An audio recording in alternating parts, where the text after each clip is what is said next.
Breaking news. Welcome to today's headlines. Life near military checkpoint where kidnappers have turned their haven.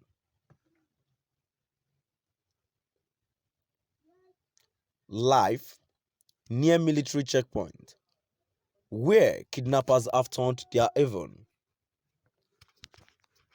To my dear listeners from wherever you're listening from, please stay tuned as I read today's news. Prelate of Methodist Church, Reverend Father Unwadike, seminarian, 4 Reverend Sisters, 11 local government workers were all kidnapped here. Port Harcourt Expressway, considered to be one of the busiest highways in Nigeria, has become travelers' nightmare as it is now a haven for kidnappers. Surprisingly, this business of kidnapping for ransom is thriving in the area despite the numerous military and police checkpoints mounted on the road. With the development, motorists have been avoiding the road, just like some other roads in the southeast where gunmen have succeeded in scaring road users away.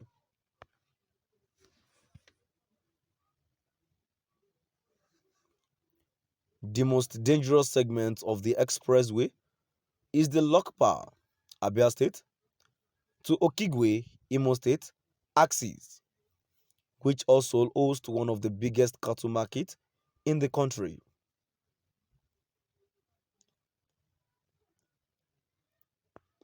The area also boasts of thick forest, which provides natural habitat for the cattle and the nomadic herdsmen that frequent this forest.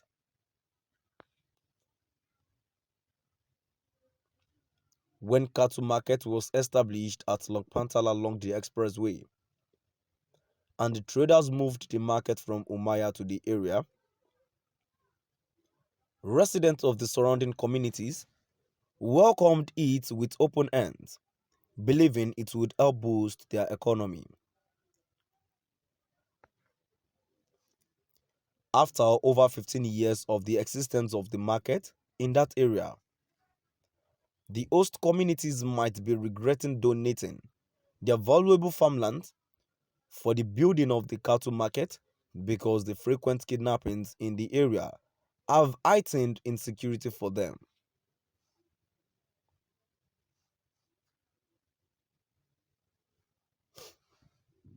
Victims of the abduction, who were lucky to narrate their ordeal, tell frightening stories of how the kidnappers have made the entire Umunaochi local government area of Abia State their camps with such things as mass graves, sophisticated weapons, motorcycles, and charms being the common features.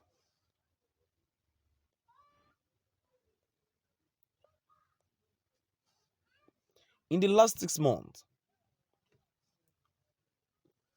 dozens of people have been kidnapped in that axis, and the family members of the victims have had to pay millions of naira to ensure the release of their relations. From the account of the victims, the kidnappers are mainly people from outside the area, although some of them speak fluent Igbo and English languages.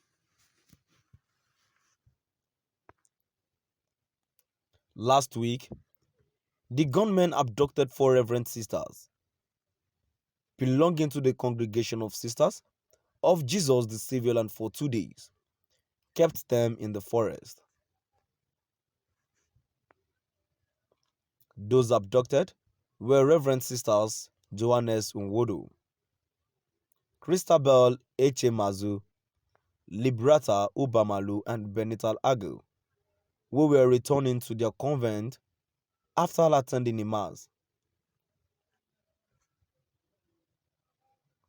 Although the Reverend Sisters had since regained their freedom, one could imagine the trauma they were subjected to by their abductors.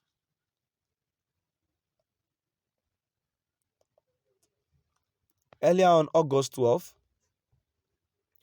a Catholic priest who is the registrar of Spiritan University, Inauchi, located in the same axis of Umunauchi local government area of Abia State, Reverend Father Chinedu Nwadike, and a seminarian, Emmanuel Nwafo, were kidnapped by gunmen on their way from the university to Enugu, and their kidnappers demanded a ransom of 50 million naira to effect the release of the victims.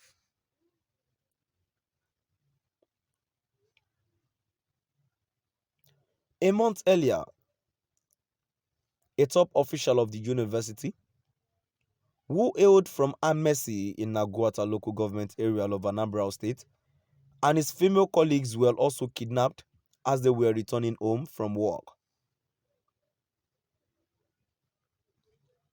His people contributed 10 million naira to effect their release.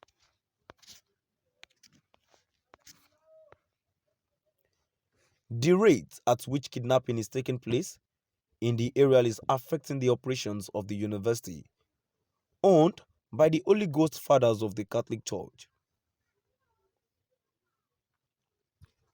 As it stands,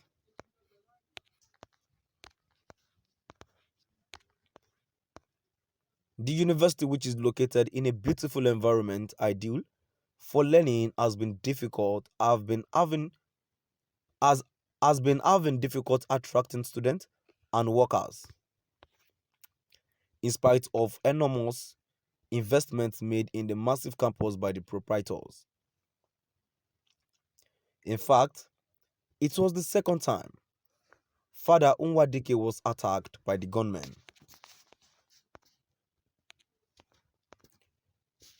In the first attempt, the kidnappers shot directly at him, but he managed to escape. However, they succeeded the second time, which was perhaps why they demanded a ransom of 50 million naira. The surprising thing is that a military checkpoint is very close to where Father Nwadike and the seminarian were abducted, yet the kidnappers passed the checkpoint freely and headed into the forest. To my dear listeners, from wherever you're listening